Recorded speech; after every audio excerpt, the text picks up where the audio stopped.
we're live. It's 7:02, so I'm 2 minutes late because I was trying to find a photo to load up there, and I just didn't get the one that I wanted. I'm going to have to change that photo for the thumbnail on this video, but that's okay. Well, I'm going to get a photo of the K24A2 that we ran. So the question is, and if you take a look at the video that I just posted, you can take a look at a comparison between a turbo 4.8 liter, making somewhere near 700 or 600 horsepower, low boost, and then a K24A2, again, JDM motor that we had upgraded with some Skunk 2 stuff with the same turbo, the same precision turbo. And actually, honestly, I'm not even sure what size turbo that is. I think it's a 62, but somebody has pointed out that they think it's a 67 or a 65. And I don't remember. It was given to me a long time ago, and I don't know. I honestly don't know the specs on it. I've never taken it apart to measure it, so I probably should do that. I don't have that turbo anymore. I gave it to my good buddy Jimmy Hiddle, the guy that used to run HP Performance. He's going to put it on an NSX, which is very cool because not only is it an NSX, and I've had one, so I know how cool they are. As a matter of fact, those guys turbocharged it for me, and it made over 500 at the tire, so it was an impressive little thing. But he's swapping a J motor into that NSX. So it's going to be even better. It's a 3.2 liter. So, you know, it's kind of a stroker version. This is my Tang.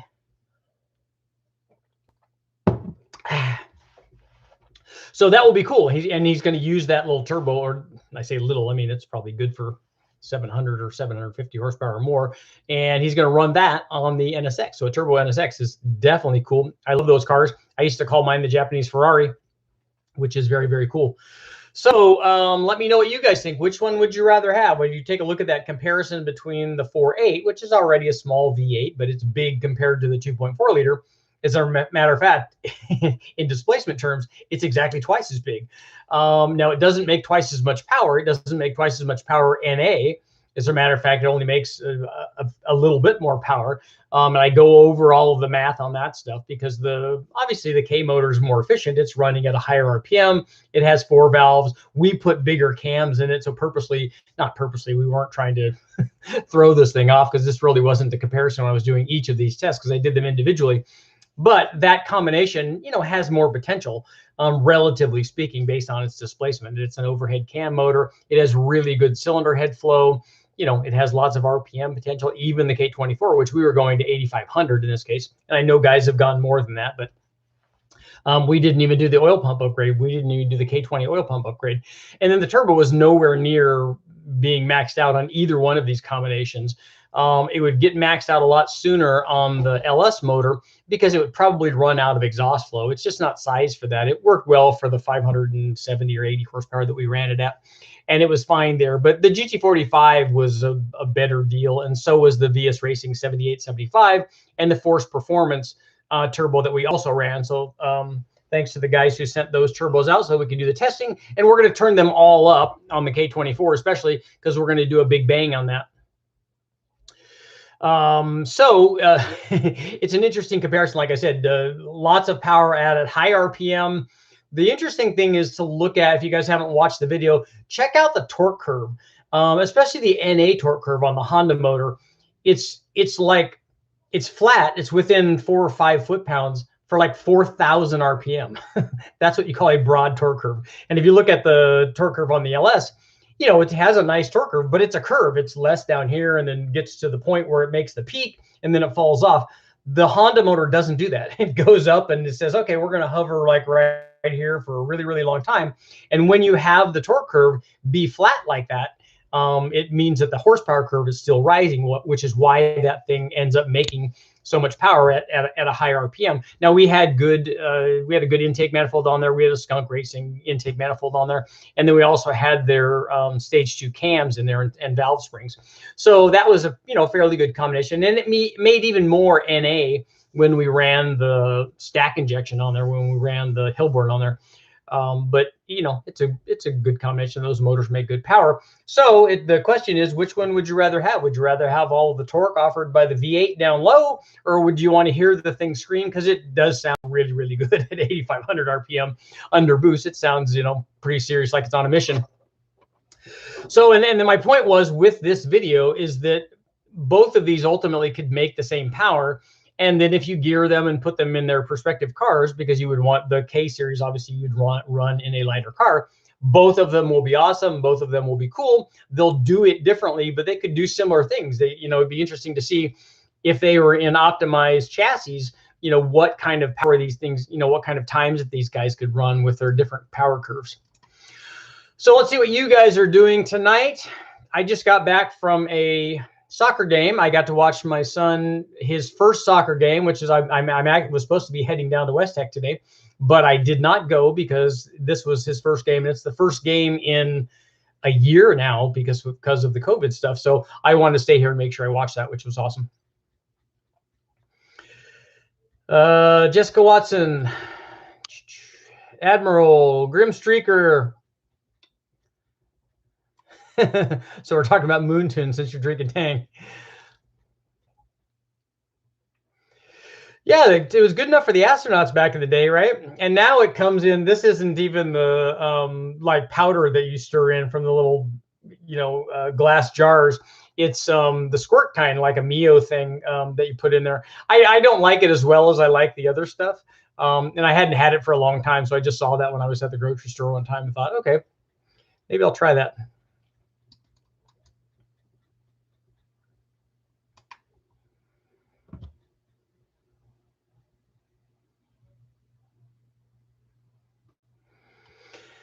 Admiral's trying to choose between an 04 and an 08 F-150. They're both good pricing, both V8s. Are they both the same V8s and both the same trans? You got to look at that kind of stuff. Company of Eagles, I'm building a Honda B18 for Champ Car Endurance Road Racing. Oh, very cool. Captain Joe, 70 Camaro Rally Sport, first car. I like it. If it was a Rally Sport, then it probably was a split bumper, right? VTEC Turbo B18s, I like those. I like Turbo B16s, B20s. All of those are good. I don't think I ever ran a turbo, like an H motor, like a Prelude motor. We did some stuff. I did some stuff with Oscar Jackson way back when he put some of his blowers on some of those Preludes, and they were good. We always thought of them as the big block stuff, but I don't ever remember putting those together and doing testing on them with turbos the way that I did with all of the V series and all the D series stuff as well, the single cam stuff.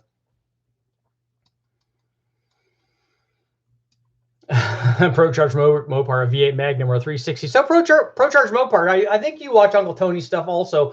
Let me and other people obviously can chime in here. What are your thoughts on the 318 versus the 360? Either an LA motor or a Magnum. And Uncle Tony swears by the 318, but I just know that when I test a 318 and a 360, I already know what's going to happen. I already know the 360 is going to make more power. It's going to make a lot more torque down low because it's a bigger motor. And I just don't understand why the people that swear by the 318s think that it's such a great motor. It was never designed for performance application. It has lackluster heads on it. It never had any compression. It had no camshafts and didn't have really any good induction system. All of that was given to the 340. So I just don't know what I'm not saying I don't like the 318s. I want to build some and do some stuff with them. I just don't know, just like, it'd be like picking a 327 or a 302 over a 350.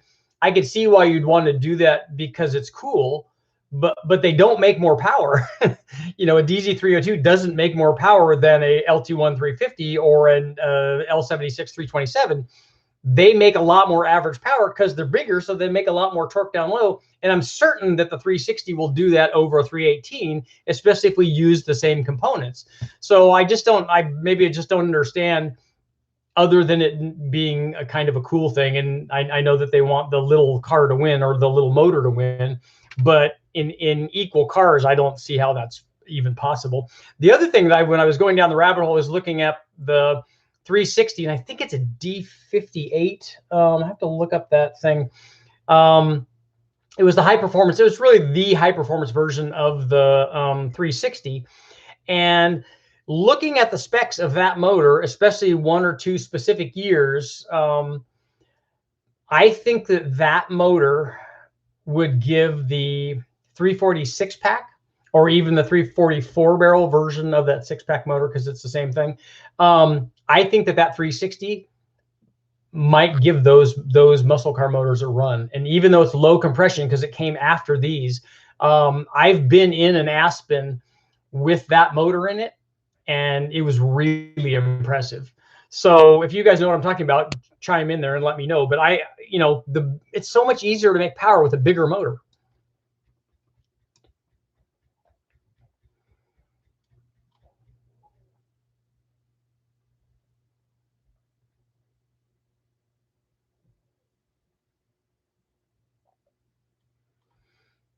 Projects forever. Is there any boost level where, generally speaking, most turbos start to fall off their compressor map? No, because you have to look at the map and see. Some of them are much better at running really high pressure ratios. Some of them are not, and so if you try to run lots of boosts with them, that's why I want to do a video on compressor map stuff, and I can kind of show you that. And then I can also show you what happens when you're near the surge line, and why you can't run why it's hard to run a really big turbo, that you want to run a lot of boost on a small motor, and with the problems you run into with that. So there's no absolute thing on where turbos start to fall off. You have turbos that can be designed to run at 4, 5, 6 bar, and so they can run lots and lots of boost, and some that only want to run 1 or 2.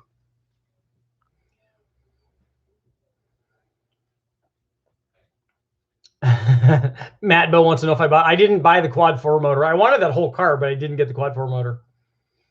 Yes, James, a 5.0 Coyote. I have run a turbo on a Coyote. It was a Gen 1 motor. I think we only ran it at about 900 or so, but Coyotes work really well NA. We've made 600 with them NA.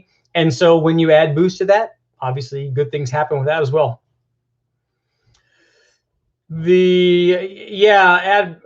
Admiral, if one's a 5.4 and one's a 4.6, the 5.4 is definitely going to feel a lot better. It's going to be torquier. It's the 351 versus the 302 kind of thing. I know that both of those are not exactly that displacement, but I'm just giving you a comparison. Tom Celica has an H22 of the GT45, so that should be good.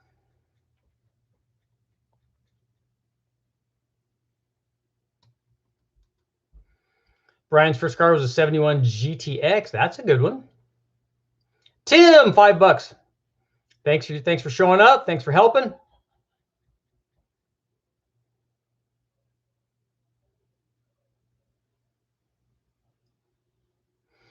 Yes, a 318. You can boost those. You can boost any motor. But if you pick a boost a 360, I kind of think better things are going to happen. I mean, look at the comparison between, and this is the one that I always use because I had guys asking me about that. If you saw the video on the 6 liter versus the 6.2 liter, the LY6 versus the LS3, guys were asking me, well, but what? I just want to see, they have to have equal compression. And so I want to just see what the displacement is. So I'm like, well, go look at the video that I have up comparing a 4.8 to a 5.3, because those things are basically identical. They have the same heads, intake manifold, throttle body, camshaft. They have almost identical compression. So you can see a big difference in the displacement. And displacement does change the power. I mean, it's bigger, it draws more air in, it makes more power. That's pretty normal. Because there were a lot of guys in the 6.0 versus 6.2 saying, well, it's definitely the compression. Otherwise, a 6.0 would make the same power. I'm like, it can't make the same power. It's a different displacement. It's not going to do that unless we change something in the configuration to help it make power.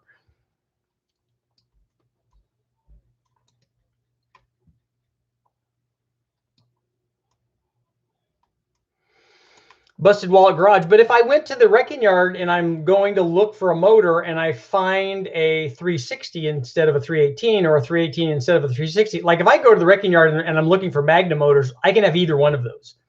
And if I'm putting something in where I'm trying to make power, I'm not going to pick a 318. I'm not going to pick a 5.2. I'm going to pick a 360. But yet there are people that tell me that, oh, the 318 is the way to go. That's like the giant killer. That's the one. And it's just not.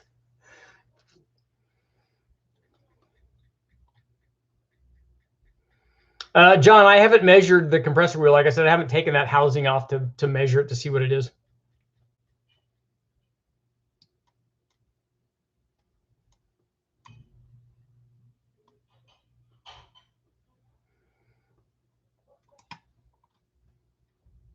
Why does it keep doing that?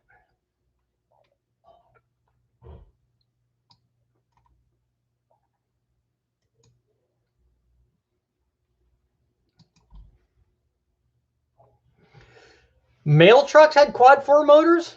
Man, I didn't know that.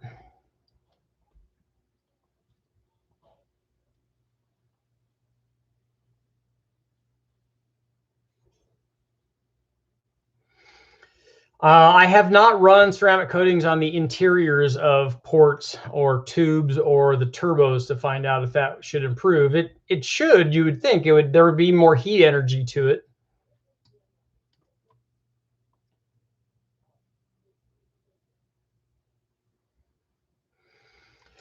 Yeah, 700 to 800 RPM changing spool with ceramic coating seems like a lot. That's a really big RPM thing. And the problem with that kind of information is guys tell you that. They'll even post videos of it and say, yeah, when we went to the track, it dropped spool by 800 RPM, but they have no data.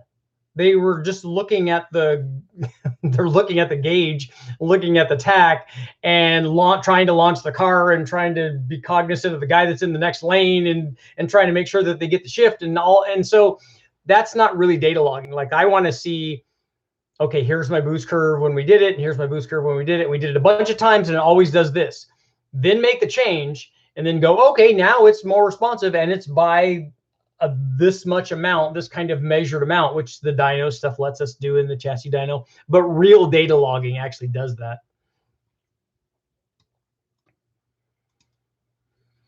What's the fastest I've gone in a race car? 227, and the car may have gone 230 before we slowed down out at Bonneville.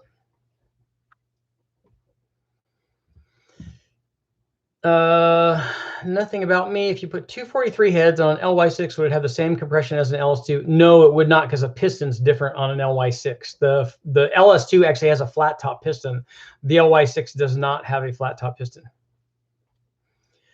The Grim Streaker, I haven't put together a 283 Chevy. The guys at West Tech have a couple. They have one that they ran carbureted, and now they're putting one together that's actually an original numbers matching fuel injected 283.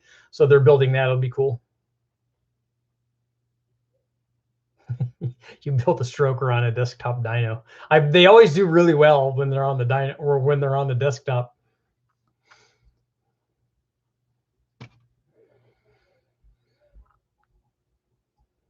$353 foot-pounds. It seems like a pretty high specific output. You're definitely not going to do that with the stock head.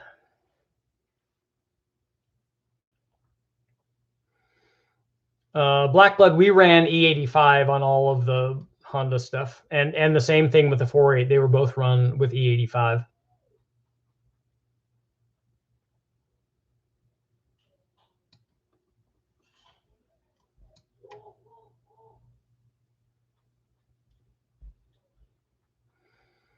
Toasty Hooks got an Explorer 5.0, GT40P, T5. The T5 is going to be the problem there, but Explorer 373 gear and a 72 Mach 1. A blow-through turbo setup. We normally use CSU carburetors on them, on something like that. If you have, I don't know what intake manifold you have on there, but a dual plane with a blow-through carburetor like the CSU, and then a GT45 turbo for that kind of application would make enough power to get you to 700 or something. All good, Tennessee.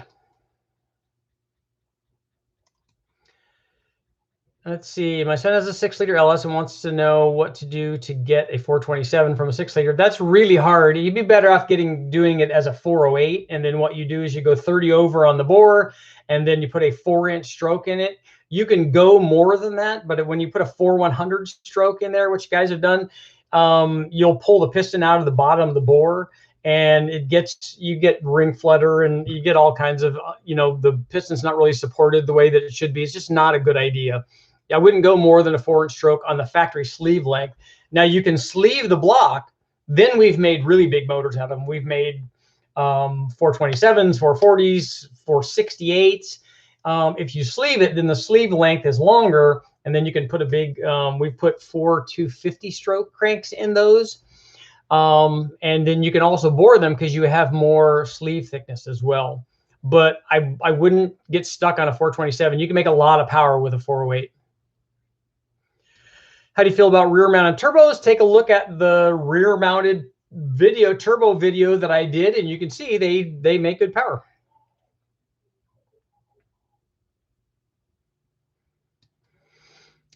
Yeah, it does seem like a lot of RPM drop. 800 RPM is a lot. Like, I've had people tell me that it's all kinds of RPM on a ball bearing turbo versus a journal bearing turbo. And if that was the case, we would see all kinds of data, because there's all kinds of ball bearing turbos and there's all kinds of journal bearing turbos. And somebody would have tested that, like really tested it, to find out what it actually does. And even guys testing them at the track, like I've had guys put something on and then they'd come back in a week or whatever and put something else on, and they go, yeah, we did this back-to-back test. I'm like, that's 2 weeks from one point to the other, and you made other changes. And now the tire pressure is different, the track temperature is different, all of these things are different. And so what you're seeing may not be at all a result of the thing that you changed. It might be some of the result of the thing that you changed, or all of it, whatever. But you just don't know unless you do like real testing, and it's hard to do. It's hard for me to do on the dyno, and we have pretty good like repeatability and control. But sometimes we find stuff that I just can't attribute to exactly the thing that I changed.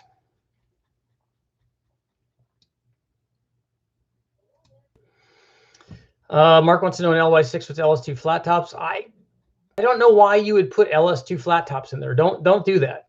Twin VS Racing 7875s, CAS. What's the horsepower capabilities? Take a look at the Big Bang videos. We ran an LY6. We put good heads, good cam, an intake manifold on there, and they ran the turbos. The thing that's going to dictate how much power you can make are not the pistons that you pick. Use the stock LY6 pistons, because we've run them over 1,500 horsepower, so we know that they work. So there's no reason to change the pistons. The turbos are going to dictate how much power, and you have almost 2,000 horsepower worth of turbo there.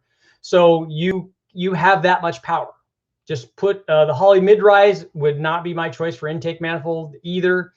What I would suggest is you run the factory LY6 intake manifold. That's much better.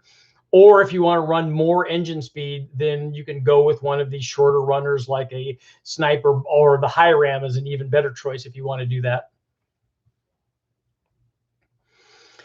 Brad, I don't know what the Australian built 5.4 4-valve stuff is. I'm not familiar with what they did with the cam timing, compression, that kind of stuff. Julius might know if I haven't seen him here yet, but he's pretty up on the Australian stuff, so I don't know.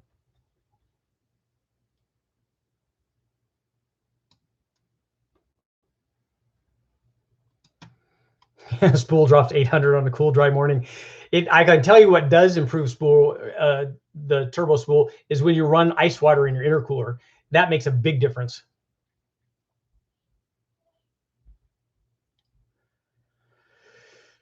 Jay White, I don't know if that stock fuel pump will support that power level. I'm certain that the injectors will not.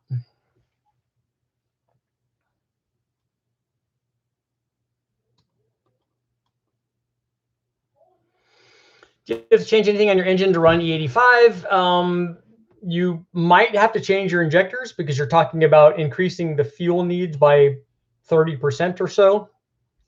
So if you're already at a power level where you're getting close to maxing the injectors out, and you're asking them now to supply 30% more fuel, they won't do that because they don't have that capacity. So you might have to change the injectors.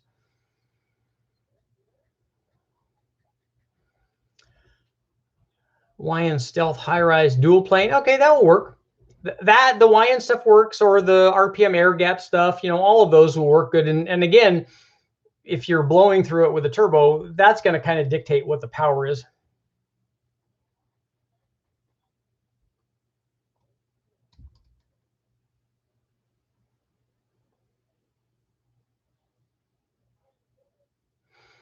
Yeah, we did rear mount turbo stuff, because I did twins. I did 2 GT 3582s, and then I did really long extensions to simulate a remote turbo setup. because we want to find out what the change in response rate was. And as it turns out, when you take a look at the video, you'll go, Richard, you went a little overboard in your remote. Those would be mounted actually back behind the car. No, Grim, the desktop Dyno stuff works because it lets you play what if, and it's obviously other than paying for whatever the software was, you don't have to spend the money on Dyno time and building motors and doing all that. So you can do a lot of what if stuff. So those things are neat. The problem is that I've had a lot of guys argue with me about what the motor makes. Like I've done dyno testing on camshafts where we ran a bunch of different camshafts on the engine. And I've had guys tell me because their software programs told them that something different was going to happen. They've argued with me and told me how right they were. I have to remind them that there's a difference between what world they're talking about and the real world. They're different places.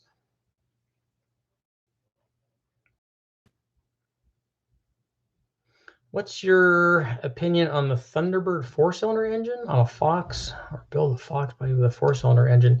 The 4-cylinder SVO turbo motor is really cool, and so is that car. So I would say yes on that. And then there are other 4-cylinders that I would put in, like this K24A2 Honda motor I would put in the Nova in a hot second.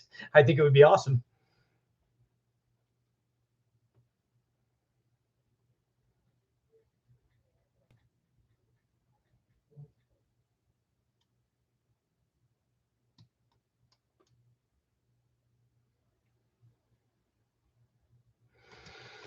I always did want to have a V8Z, and that's why I have the 71. I'm supposed to put an LS in it, although I really, really want to put, because it's a 71, I really want to put the RB motor in it. It just looks really good in there. And I kind of have shifted gears on that, and that's why I got the car, is so that I already mocked it all up, and I bought the mounts and all that stuff for it. But after getting the RB, I'm like, man, an RB really needs to kind of be in there, a turbo RB, because it's a 71. I shouldn't have taken the original, the L24 out of it. Actually, it had side drafts and everything on it. I shouldn't have done that. And so if I want to do I should just get a 280 or something that nobody cares about, although guys are caring about those now too. Thanks, Colin. I'm glad you were able to take a look at that. It's an interesting deal. I like going. That's the great thing about having like years and years of data and thousands of dyno runs, is that you can go back and look at these things and go, hey, look, these both made almost 600 horsepower. Look how different the curves are. The curves couldn't be more different between a 4.8 liter with a turbo and a 2.4 liter. And it just worked out that all the math was awesome because a 4.8 liter was exactly twice as big as a 2.4 liter.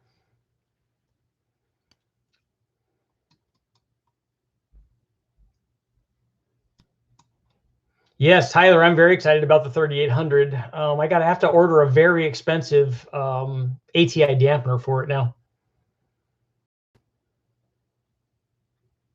A 4G63 turbo 2-liter is the king of VE. The 4G63, that's the Evo motor, right? That's not a very efficient NA motor. Like that motor won't do what a K-Series Honda will do.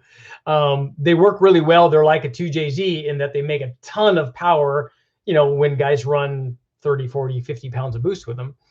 But I haven't seen anybody make a lot of NA power with those. And that's what I like to start out with, so that you don't have to make the big number on a 50 pounds of boost. You can do it on less than that. So I would like to see a shootout between a 4G63 and a K-Series Honda.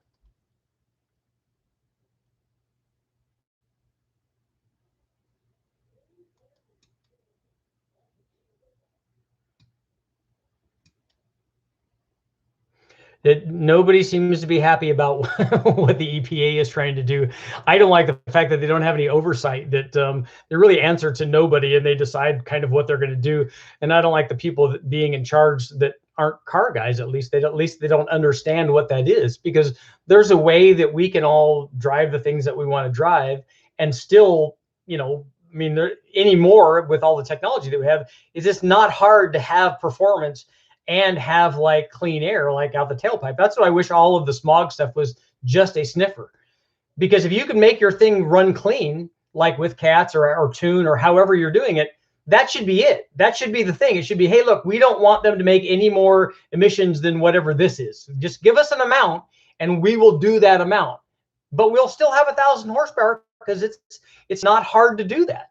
So that should be the thing. But obviously there are other things involved in the people that are making these decisions that's not just like logic based, like I was talking about.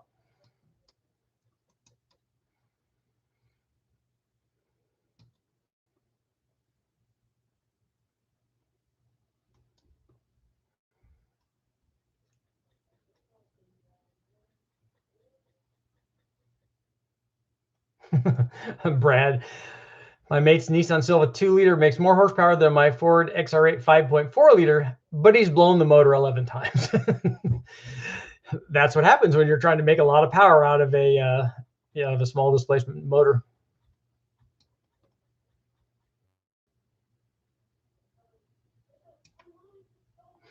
Yeah, Kelly, and a 260 would be, because people care, the 260, then I had one of those. I had a 74, and that was always kind of the stepchild of the 240, because it was the thing that started it all. And then the ZX was a different kind of crowd. That was more of a gold chainer kind of crowd. But then they came out with started the whole revolution. But the 260 was the one that nobody really liked. And I had one of those, and we threw the trash can carburetors off of it and we put side drafts on it, put a cam in and all that stuff. But an LS, like the thought of, especially back then, having a V8, and we were all going to put small block Chevys in them because that's what everybody did, a V8 Z car. You know, you get the manual to show you how to do all that stuff, put a V8 Z car in it. But the thought of having like an all aluminum LS, even a naturally aspirated, like an L33 or something with a cam and heads and stuff, something that makes 500 horsepower in a Z, would just be insane. And then if you could add boost to it, like it probably would be hard to package turbo stuff in there, at least in the stock engine compartment. But you certainly could package like some kind of blower on there, and it, you know, the car weighs nothing, and plus they're small cars, and I like small cars. I just think it would be awesome.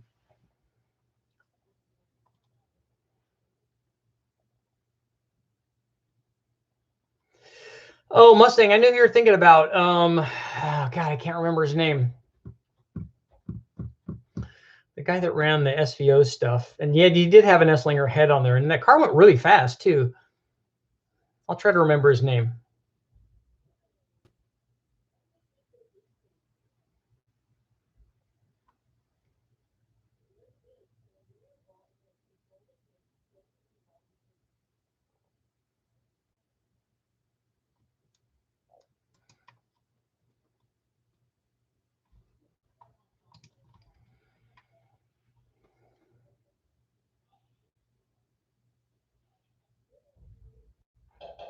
See, 85 pounds of boost on a 4G63. See, that's getting up near the all of it boost number.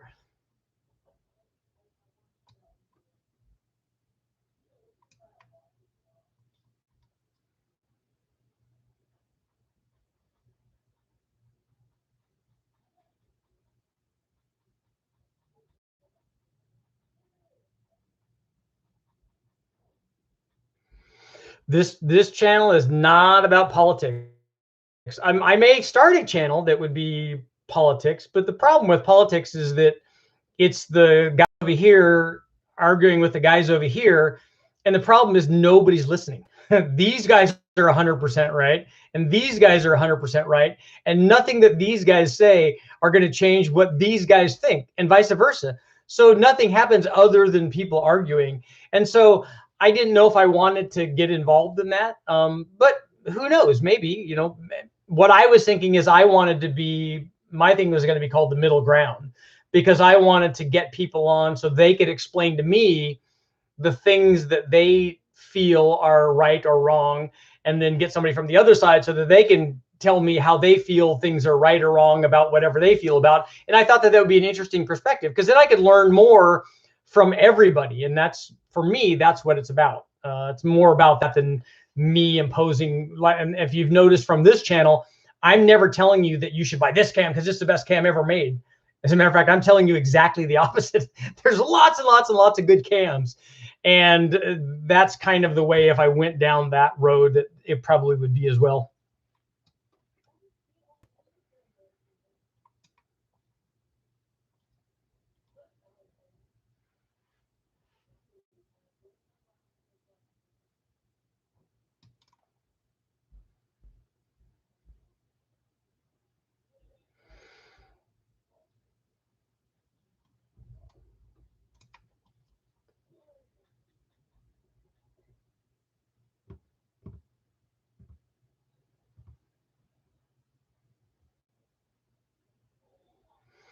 The K24 seems to be the 4-cylinder LS motor. It is pretty common to swap, and I like the K24 because it's bigger.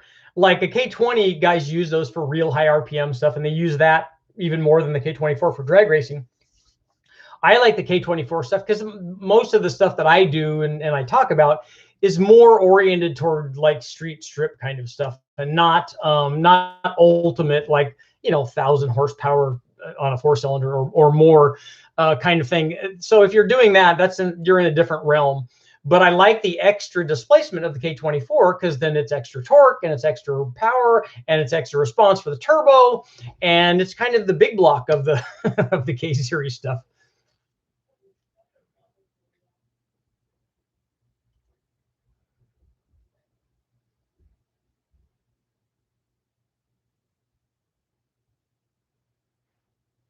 Yep, the best cam is probably the one you have, and that's what I want people to realize, because and it's still out there. Even though the every cam is a turbo cam, you see that a lot now. People saying that on the forums and stuff, or the forums on the groups. But the thing is, there's lots of people out there that still think that, and I still get these questions. Hey, if I I found a good deal on an NA cam, and if I put that in there, will I have to later on switch to a turbo cam? And I'm like, the good news for you is you already have a turbo cam. Just put it in there and run it. Or can I do the ring gap now and then not put the turbo on until later? Will that hurt me? So there's all these things that people don't know, and we're trying to help them understand, so that they can spend the least amount of money that they have to and still get all the power and stuff that they need.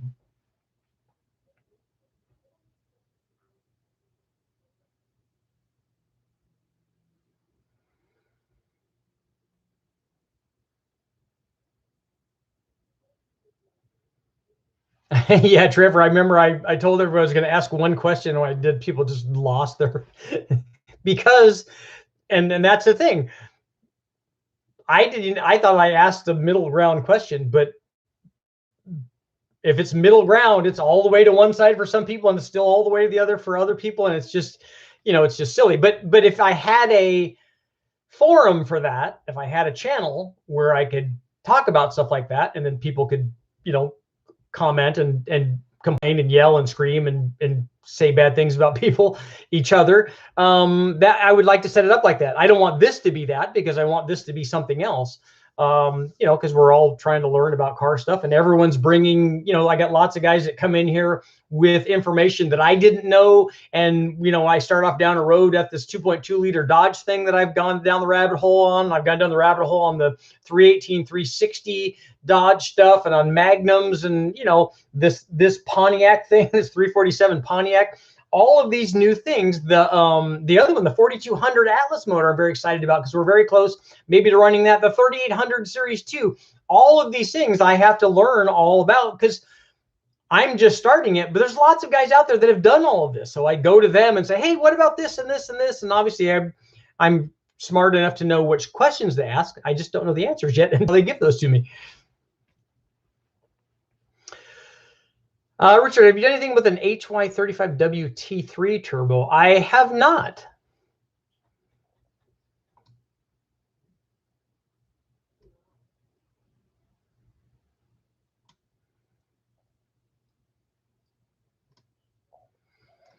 .505 COS. Here's a question for everybody. So everybody listen up, because he's talking at what boost level, what PSI does your water meth injection activate? He says his is activating at 18 PSI. That seems high to me for water meth. Now, I don't know if you have an intercooler, and that's a supplemental thing for the intercooler, then maybe that would make more sense. If it's not, then I would have it activate earlier than that if you're only using water meth.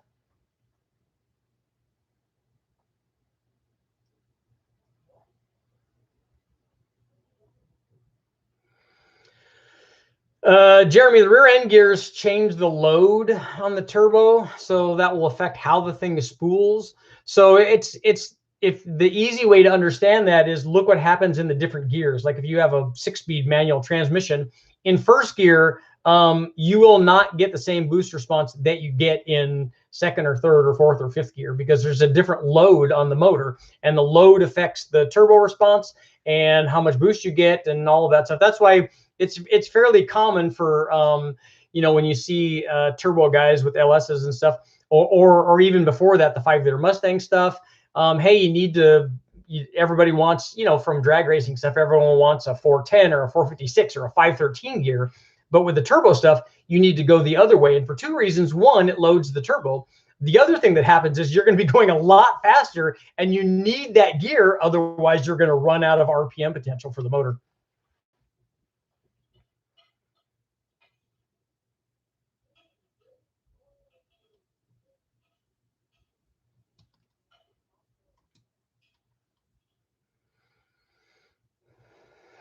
Middle ground, this ain't the Hobbit. Well, mister, that's actually Middle Earth, if you knew anything about your Tolkien.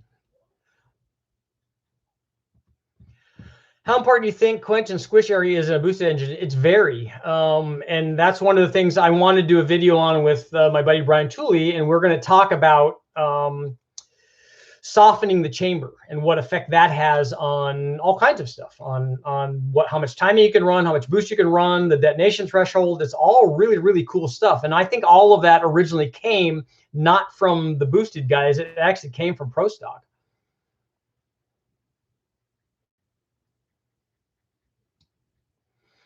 Do you know anything about the new Turbo 400? Is it the Turbo 400 Trans that they came out with? I haven't ever run one of their transmissions. Daniel says we all love each other because we have the same interest. Well, Daniel, I would like that to be true, except if you mention one thing about politics, you'll see all of this changes. Yes, too many engines, not enough time.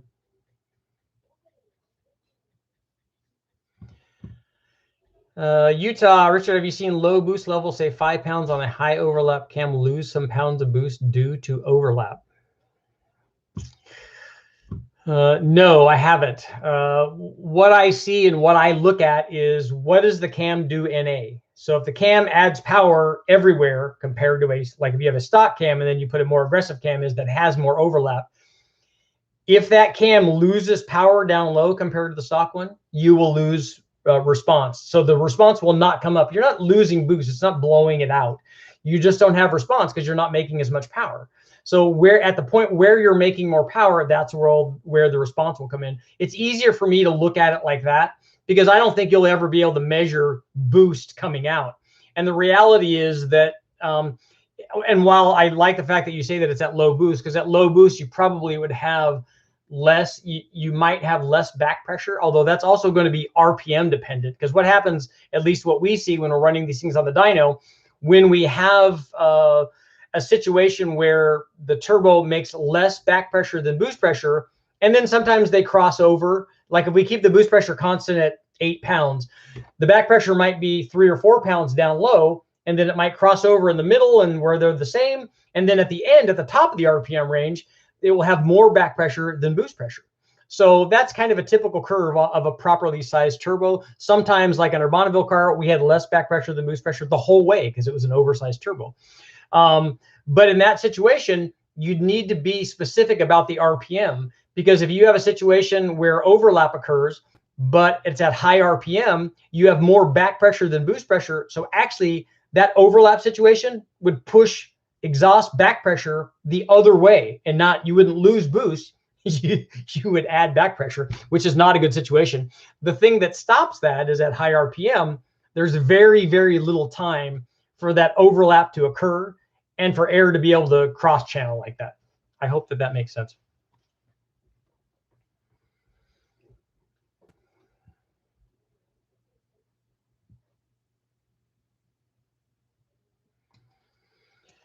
Okay, just to watch the rear mount video. Oh, so you left and you were watching something else. I see how it is. Will a 5.7 Hemi instead of a 4.8 LS help decrease response time? Yes, a bigger motor will improve response time. The other thing that you want to do is not make it anywhere near that big.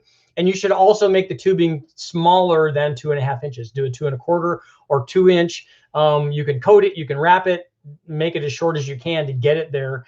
And all of those things will improve response rate. I'd like to see a turbo Gen 5 L83. I want to do that, and I think I'm going to end up having to do it either as a hybrid fuel system or as just a port injection.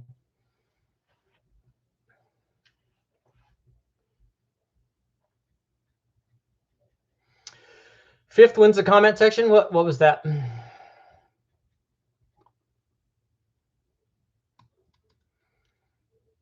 A 350 gear, the gear is going to depend also on the transmission that you have, whether it's an automatic, because an automatic is going to load it better than a manual will, what the weight of the vehicle is, the tire size, a lot of different things. See, Middle Earth. Somebody gets it. Somebody knows their Frodo.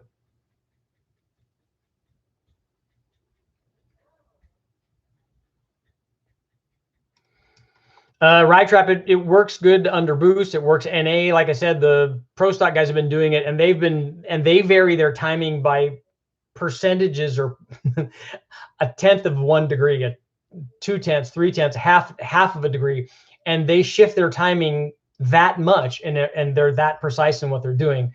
I'm never that precise. It's about 2, 3, whatever.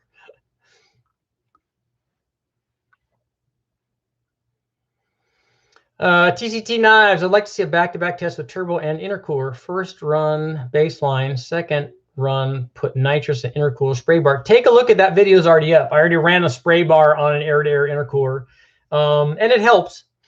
And I also ran nitrous as the intercooler, replaced the intercooler, just ran nitrous at it, which doesn't work as well. I mean, it makes a lot of power because you're adding nitrous, but you're not adding enough of the cold nitrous to offset how much all of the air that you have that's really hot. So even though the nitrous is very cold, there's not enough of it. So it doesn't work very good. Nitrous doesn't work very well as an intercooler. It works really good to add power, though.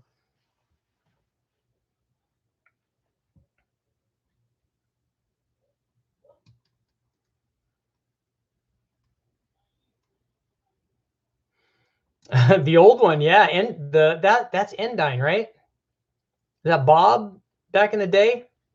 He actually did some of the stuff for one of the guys that bought my Civic that ran it at Bonneville. They did a K, and they used his cams and his ported head.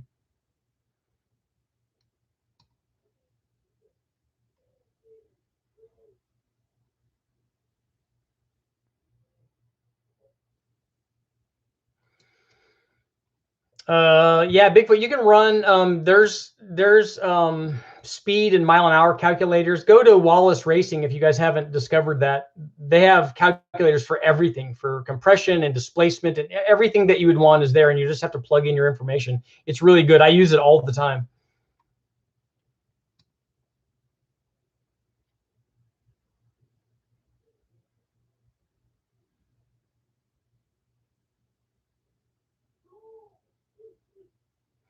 .500 wheel horsepower is a lot of power. If you've not driven something that has 500 wheel horsepower, it gets fun in a real hurry. Your parrot swallowed your watch?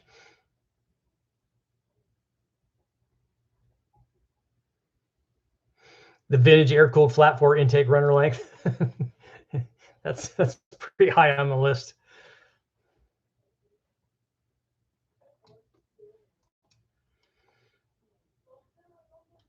Andy, are those the kind of ticks that have Rocky Mountain spotted fever? For the K24, which version should you try to vet? Which version should be avoided when trying to add boost? Don't get the non-VTEC one, or the one that was in the Civic.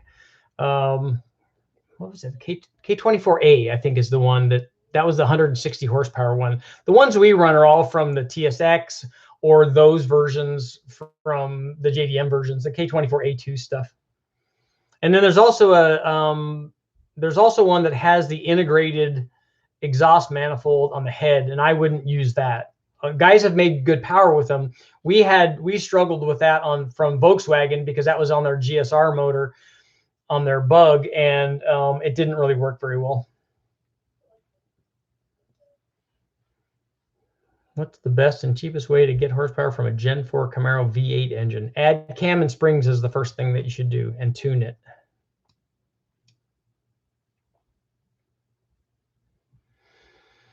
Okay, we got 5 minutes left, so get those questions in.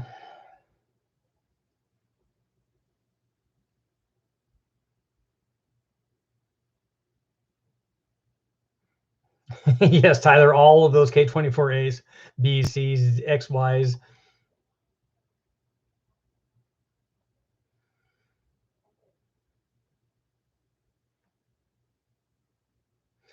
Andy, somebody was asking me about doing that, converting a diesel engine to spark ignition. I hadn't done that. On an LS, do composite intake manifolds hold boost well, or should I consider an aluminum intake? What boost level are you running? Because we've run 28 pounds on a fast, and I'm told by the fast guys that they test them at much, much higher levels than that. And we've run that kind of boost level on all of the LS6, LS2, LS1, the Trailblazer SS, the regular truck manifold. Those all hold a lot of boost. What they won't hold very well is a nitrous backfire, and you can ask me how I know that.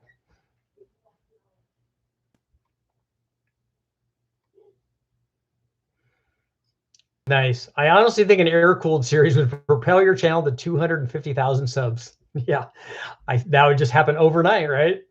Maybe 500,000. Oh, if the 250 wasn't enough, you could start a new generation of hot Rogers. All hot Rogers, I like that, all over the world. Turbo GSR SXR 1300 Hayabusa 1.3 liter are commonly making 750. Yeah, I've seen some crazy ones out at Bonneville. Those guys are nuts how fast they go in those things. I had a GSXR. Mine was a 750, and I never had a turbo on it. It was I thought it was pretty fast, but it was not a Hayabusa, that's for sure.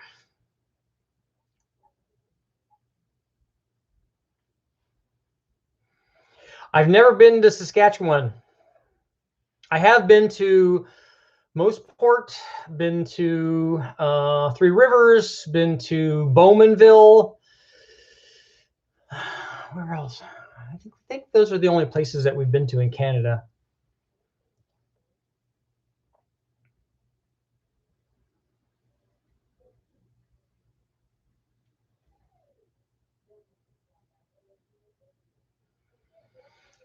The Gixxer 1000, that's a 1 liter bike, is pretty sporty.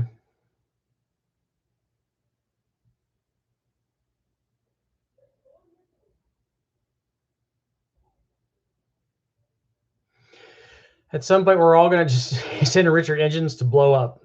That sounds good.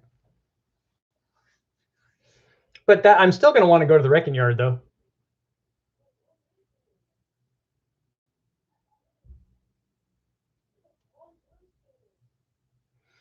Somebody told me that 350 Oldsmobile build diesel block is actually pretty good. I've never seen anybody build anything out of it, but maybe that would work.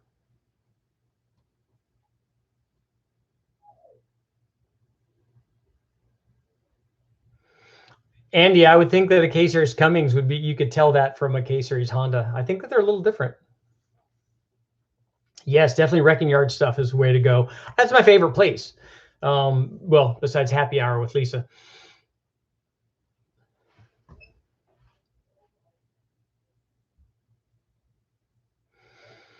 I like the guys that do the V8 Hayabusa engines. I really like the when they swap those in the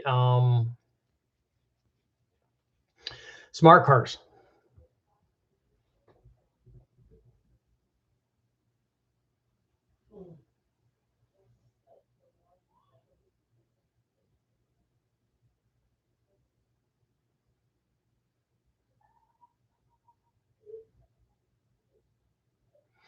Yeah, you got it. It's hard to find good good junkyards.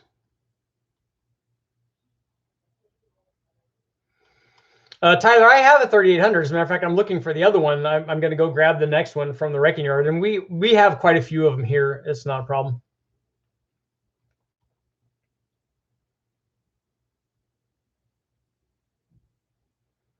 Tom, what would you recommend for a turbo? I have a cammed 5.3.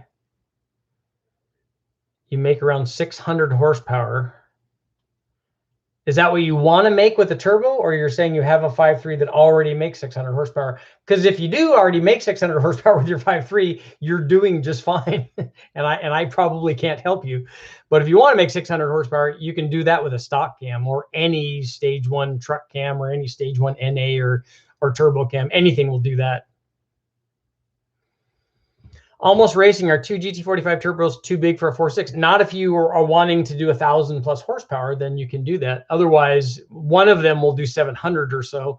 So if that's all the power that you want, then that's the way to go. If you want to do 1,000 or 11 or 1,200 horsepower, then you need 2 of them.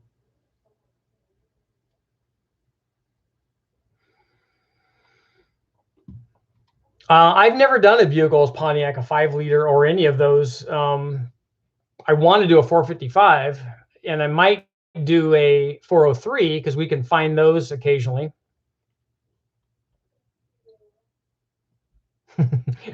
Fascist. She doesn't want to go to the wrecking yard, but I do want to go to happy hour with her.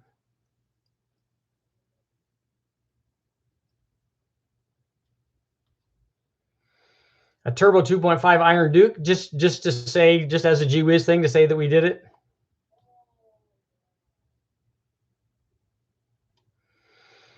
Yep, Utah, all of those cams work well with boost. Every cam does. The stock one does, the torque cam does, all of the truck cams do, all of the stage 1 NA and stage 2 and 6 and 8 and 12 NA cams and nitrous cams and blower cams and turbo cams, they all work under boost.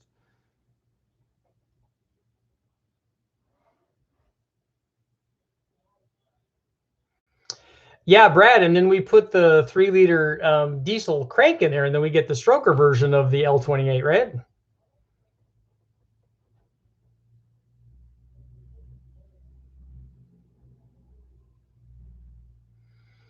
The Grim Streaker, I've never done a test between internally and externally balanced. If the power rating of them is the same, then they're going to make the same power, because I don't know that that's going to change anything.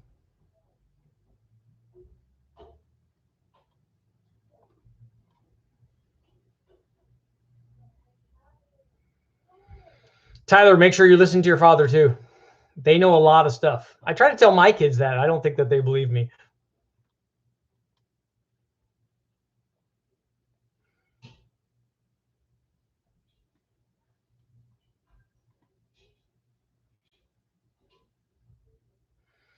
Yeah, the S475 is a 900 to 1,000 horsepower, depending on which hot side that you get. Like the one that Summit sells is a big T6, so you probably could do pretty well with that thing.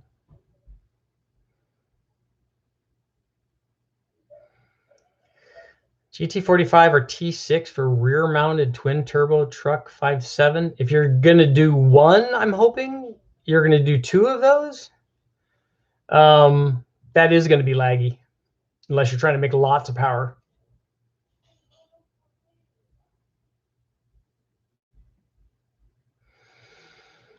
Yep, SRT4. If you play with the cam timing, it definitely affects the power output. We spent a lot of time doing that with the Honda B series and the Honda D series stuff, and obviously now the cool thing with the K series is that we just go like this and we can play with it. Although we still have a manual sprocket on the exhaust side, which I don't think we got everything out of. I didn't spend enough time going through all of the sweeps with the side and then doing all the intakes, and then move the exhaust and then going through all the intake and then doing all that. It takes a lot of time to fine tune that. And that's how guys that win, they spend that time and make it work. How can I make 500 horsepower with the 5.3 liter? Well, if you only run about 6 or 7 pounds, it will do that. Or you have to run a lot of other things if you want to run it NA, or nitrous works really good too.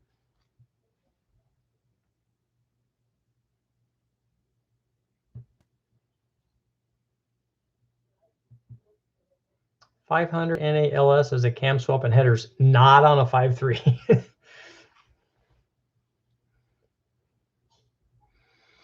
Okay, 20 seconds left, and it's time to go. I got to go eat. So everybody, stop what you're doing and push the like button. Like, share, subscribe, ring the bell.